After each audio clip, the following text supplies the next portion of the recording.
ஜீவா கேக்குறாரு, மீனாட்சி என்ன யோசிக்கிற? அப்பத்தா சொன்னாதான் வருவேன்னு. அப்பத்தா தான் சொல்லிருச்சுல்ல, தான் தடை உத்தரவை எடுத்தாச்சுல்ல, இனிமேலு இது உன் வீடு. ஜீவா பேசினதை கேட்ட உடனே அன்னபூரணி மிரண்டுட்டாங்க. லோகு சொல்றாரு, அம்மா உங்க கோவம் எனக்கு புரியுதுமா, இருந்தாலும் பெரிய மனசு பண்ணி நடந்ததை மறந்துருமா. மீனாட்சி வலது காலை எடுத்து வச்சு உள்ள வாமா தேன்னு சொல்றாங்க. மீனாட்சி எது நம்ம வாழ்க்கையில நடக்க கூடாதுன்னு நினைக்கிறோமோ அதான் நடக்கும். அதனால வலது காலை எடுத்து வச்சு உள்ள வா மீனாட்சி. மீனாட்சி அன்னபூர்ணியவே பாத்துக்கிட்டு இருக்காங்க. சக்தி சொல்றாங்க, கடவுள் இப்படி நடக்கணும்னு விதிச்சிருக்காங்கப்பா, அதனாலதான் இப்படி நடக்குது.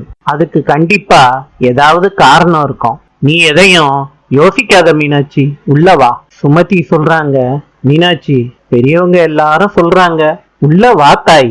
மீனாட்சி மனசுக்குள்ள நினைக்கிறாங்க, நான் வரமாட்டேன்னு சொன்னா யாரும் விட போறது இல்ல, எல்லாரும் சேர்ந்து கம்பல் பண்ணி என்ன உள்ள வர வச்சிருவாங்க. அதுவும் இல்லாம இந்த சூழ்நிலையில எங்க அம்மா கவலைப்பட்டு உயிருக்கு எதுவும் ஆபத்தாயிடக்கூடாது.